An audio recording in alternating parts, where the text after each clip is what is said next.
El mensaje llegó a las 7:12 de la mañana.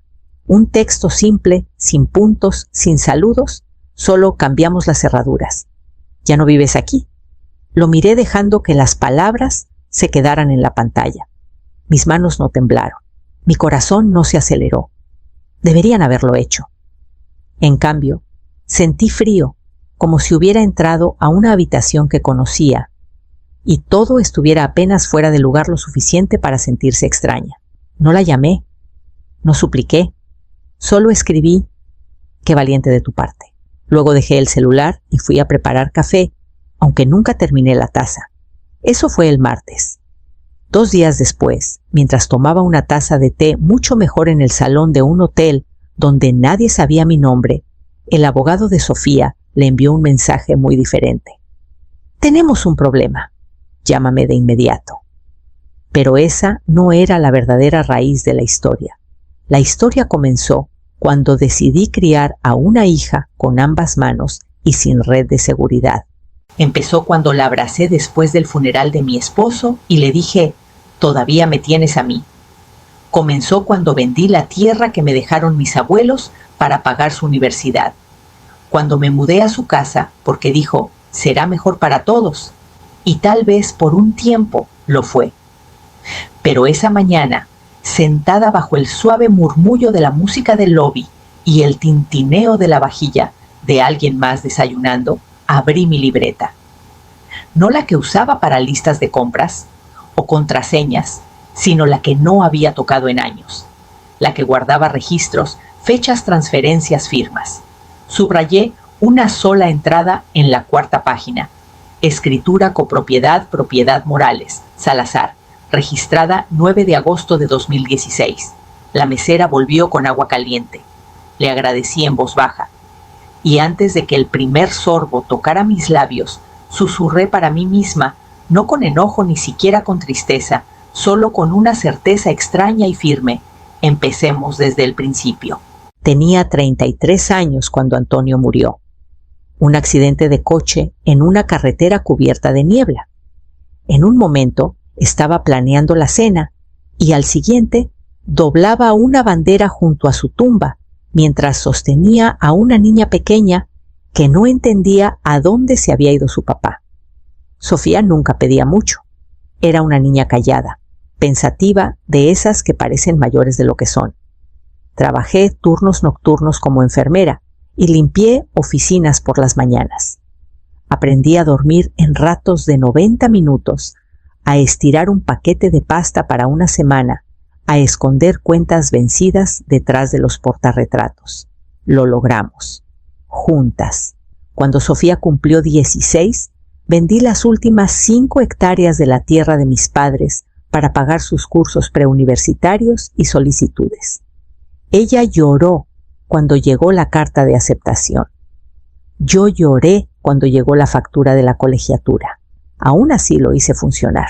Años después, cuando llamó para decir que estaba comprometida, tomé un segundo trabajo, visitas médicas a domicilio los fines de semana, solo para ayudar con la boda. No quería que empezara su matrimonio cargando deudas. Pensé que eso hacían las madres. Levantabas a tu hija sobre cada piedra en el camino, aunque te rompiera la espalda. Cuando Luis perdió su trabajo y su primer departamento se volvió pequeño, ofrecí ayudar. Encontraron una casa más grande, pero el enganche era alto. Vendí mi departamento, cobré una pequeña renta vitalicia que Antonio me había dejado y entregué 2 millones de pesos. La única condición que viviera con ellos. Sofía me abrazó ese día en la oficina de bienes raíces. «Esta también es tu casa, mamá», dijo con una voz llena de sinceridad. Al principio le creí. Desempaqué con cuidado, colocando mis cosas en el cuarto de visitas que pintaron de verde claro para mí. Había cenas, noches, de juegos, listas de compras compartidas.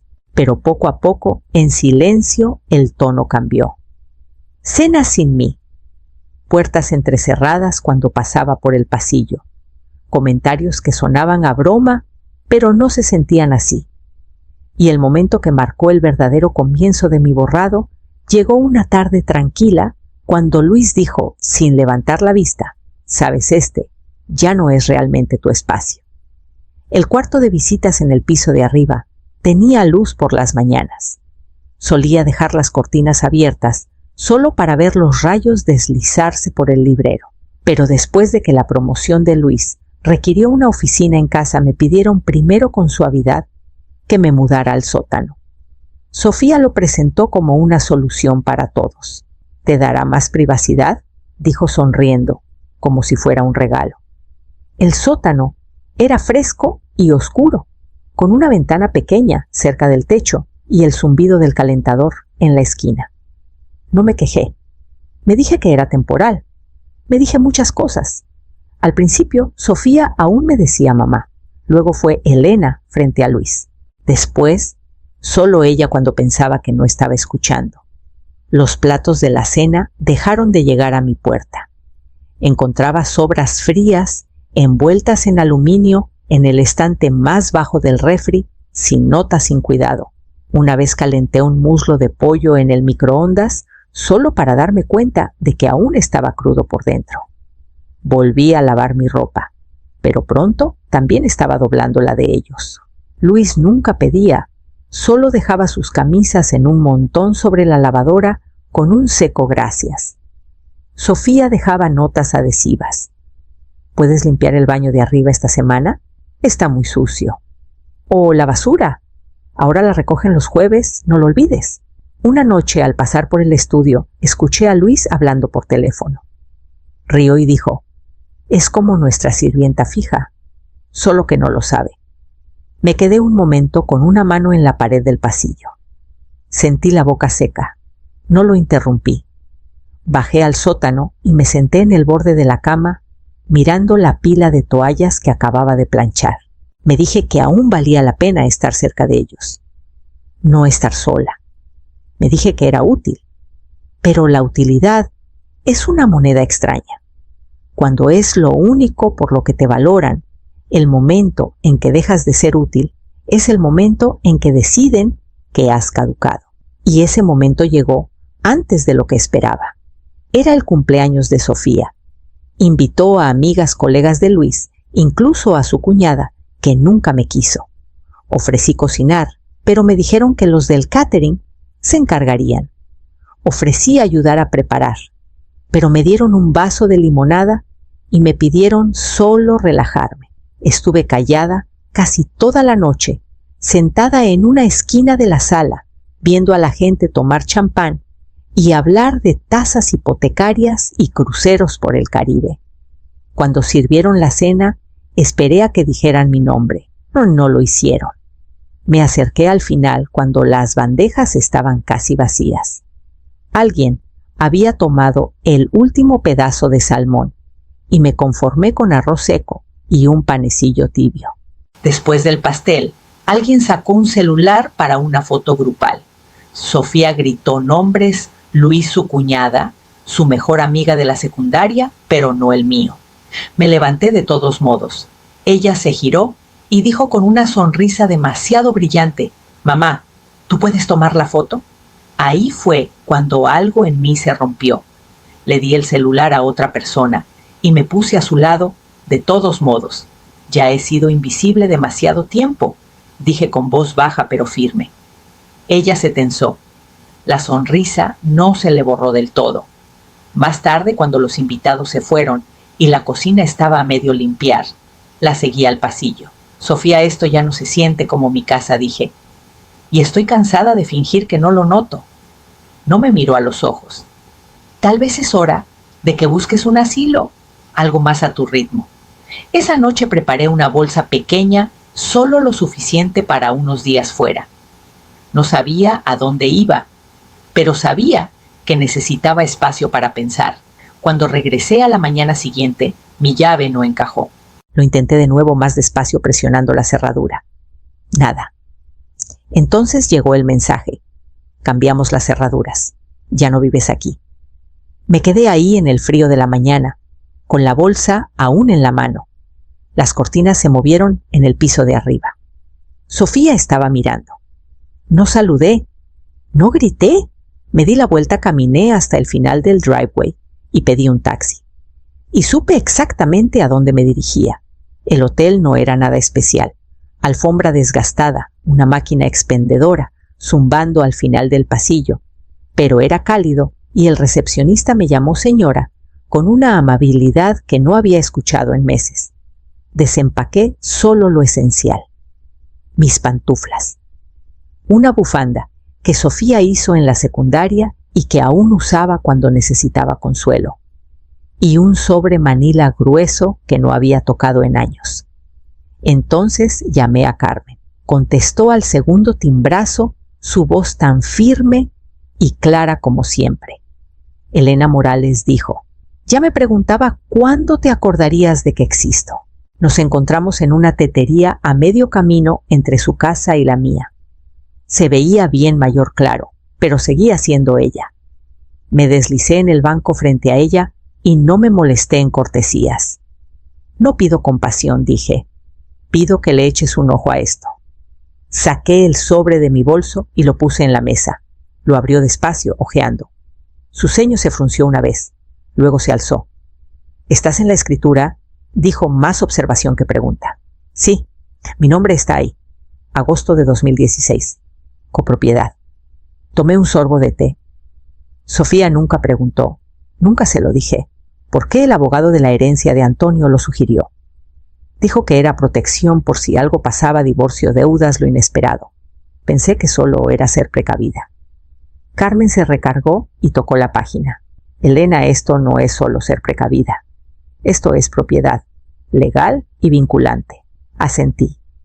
Me sacaron de una casa que ayudé a comprar con dinero que ahorré en una propiedad que técnicamente es mía en parte. Me miró por encima de sus lentes. Vaya, vaya. Esperé. Vas a ser muy cara de desalojar. Exhalé. No en victoria, todavía no, pero en algo cercano al alivio. Carmen cerró el sobre, lo tocó una vez y me lo devolvió. Cuéntame todo, desde el principio. Y lo hice, desde el día que me mudé hasta las notas adhesivas en el refri, desde las cenas silenciosas hasta el cuarto en el sótano. Y cuando terminé dijo: empecemos con la escritura y construyamos desde ahí.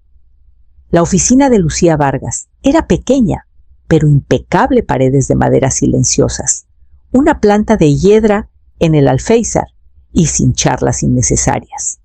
Me dio la mano con firmeza y señaló la silla frente a su escritorio. Abrí el sobre, luego mi bolso. Saqué recibos de transferencias bancarias fechados y resaltados, capturas de mensajes, fotos que había tomado el último año, mi cuarto, en el sótano, los platos desportillados que me daban, mientras ellos usaban la vajilla fina, las notas adhesivas que Sofía me dejaba como si fuera empleada, no familia. No habló mucho al principio. Solo hojeó despacio tomando notas con una letra inclinada y pulcra. Cuando alzó la vista, sus ojos estaban tranquilos, pero más agudos que antes. Tienes más documentación que la mayoría trae después de un divorcio.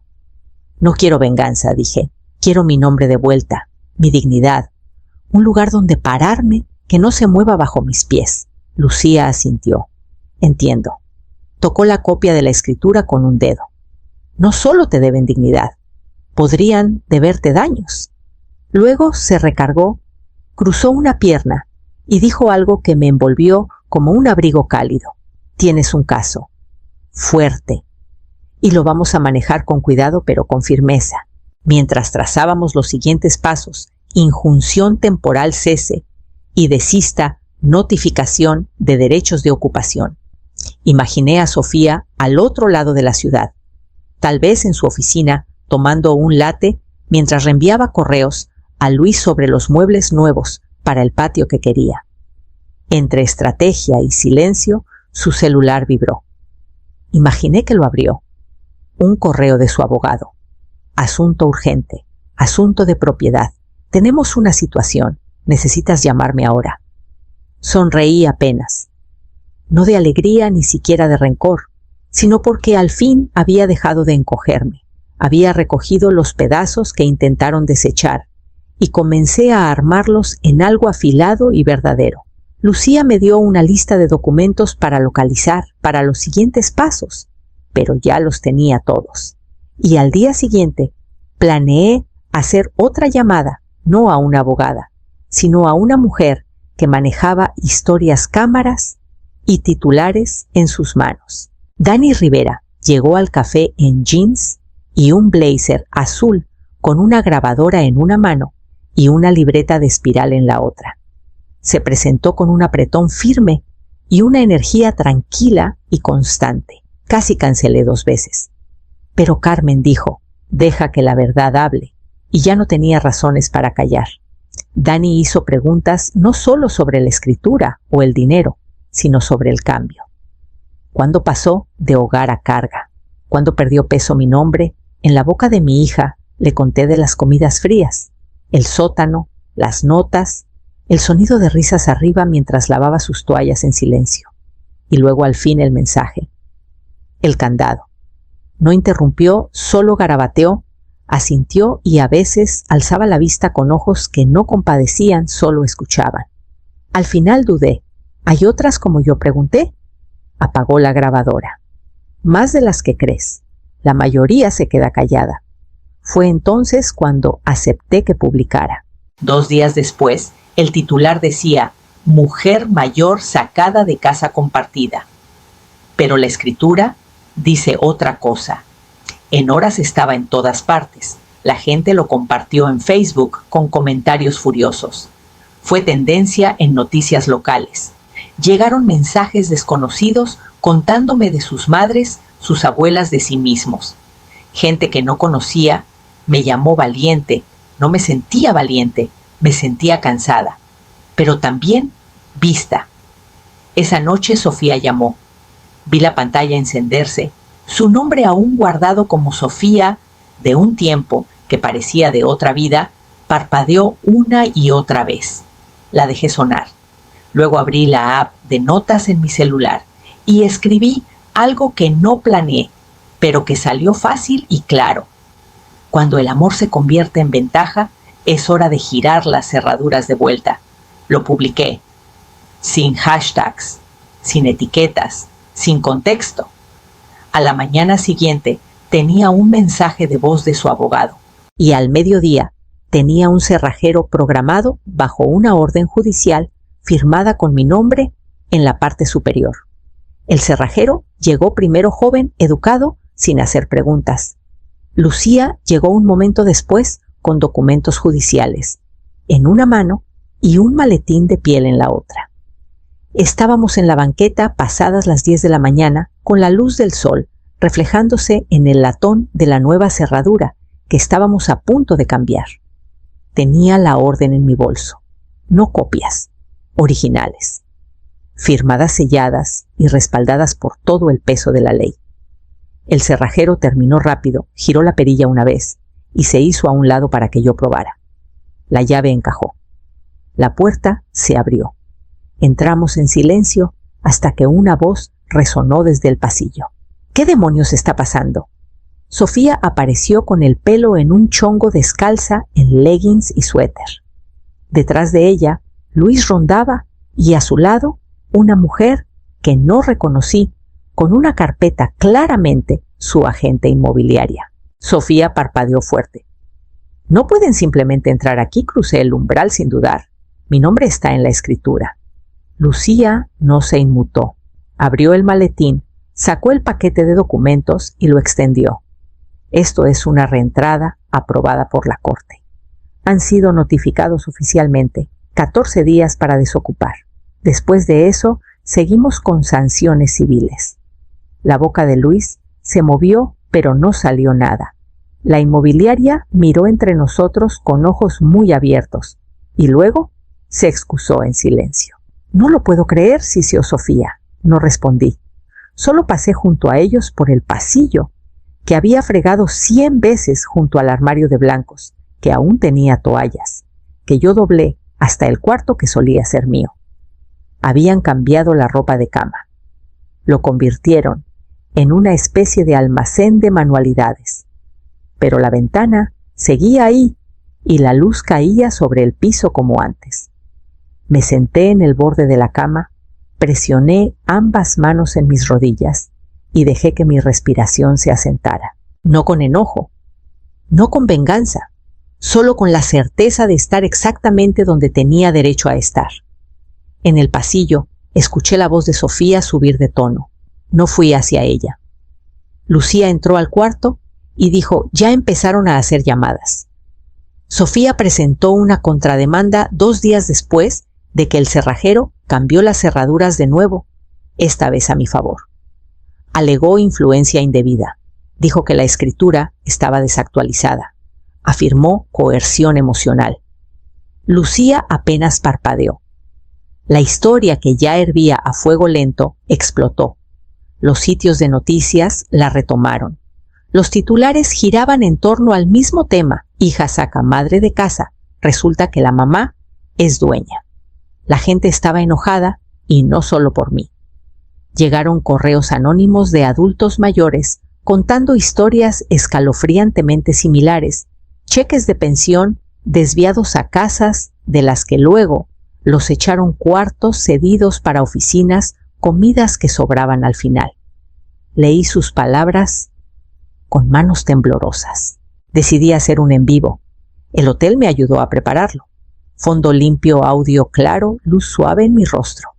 No ensayé, solo dije la verdad. Soy Elena Morales. Y esta no es solo mi historia, es la nuestra. Para el final de la noche, más de 75,000 personas lo habían visto. El antiguo empleador de Sofía emitió un comunicado desvinculándose. Luis perdió un contrato de consultoría. La historia se había convertido en un símbolo, un emblema de una traición silenciosa, disfrazada de deber familiar. Ese fin de semana Sofía retiró la contrademanda. La inmobiliaria regresó esta vez para reunirse conmigo. Pusimos la casa en venta solo con mi nombre. Se vendió en semanas, por encima del precio pedido. Tras impuestos y cuotas, me quedé con 3 millones de pesos. No era solo el dinero, era prueba. Era papel, tinta y firma terreno firme bajo pies que habían estado en arena demasiado tiempo. Lucía manejó el cierre. No volví a hablar con Sofía ni con Luis. El último día en la casa me paré en la entrada con los nuevos dueños, una pareja joven con un bebé, y sonreí mientras me agradecían. Les deseé lo mejor. Y lo dije en serio. Empaqué la última caja en una van rentada llena de cosas que nadie más había tocado. Y mientras nos alejábamos, miré el porche una última vez, no con arrepentimiento, sino con claridad. Porque la próxima casa sería una que yo elegiría completamente sola. 6 meses después, despierto con el sonido de las olas y las gaviotas. No alarmas, no pasos arriba, solo marea y tiempo. La cabaña está en un acantilado en un pueblo tranquilo de Baja California donde nadie sabe mi nombre, a menos que yo quiera. El porche es amplio y desgastado, con espacio para una mecedora, una mesita y la colcha vieja que me echo sobre las rodillas en las mañanas frescas. Dirijo un grupo semanal por Zoom para mujeres mayores de 60 que enfrentan disputas de vivienda con su familia.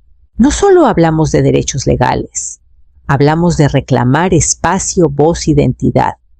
Algunas lloran, otras ríen con amargura. La mayoría solo necesita a alguien que entienda. Universidades me han pedido que hagas conferencias. Lo llaman dinámicas de vivienda intergeneracional, pero yo solo digo la verdad. Muestro las notas adhesivas que guardé. La que decía: por favor, limpia el baño de arriba. Está muy sucio. La ironía aún quema, pero ya no tan fuerte. Ayer recibí una carta en un sobre crema. Sin remitente, pero reconocí la letra antes de abrirlo. Sofía. Eran 3 páginas, disculpas, explicaciones, algo como arrepentimiento. Escribió sobre estar abrumada, sobre cómo Luis hacía que todo pareciera urgente, sobre cómo pensó que yo estaría bien porque siempre lo había estado. Lo leí, conté. No vino, no enojo, Cuando terminé puse la carta en un cajón junto a mi acta de nacimiento y pasaporte. Perdonar, susurré, no siempre significa abrir la puerta de nuevo. Mi perra Luna trotó hacia mí y apoyó la cabeza en mis pies. Le rasqué detrás de las orejas, luego abrí una libreta nueva y titulé la primera página con tinta azul: Lo que no pueden quitarte. Y mientras el sol se extendía sobre el agua y la brisa me rozaba el rostro, como algo ganado no prestado, me recargué y sonreí, porque al final no solo había reclamado una casa, había reconstruido una vida, una puerta, una habitación, un derecho a la vez. Y si las cerraduras que cambiaron terminaron abriendo todo lo que necesitaba,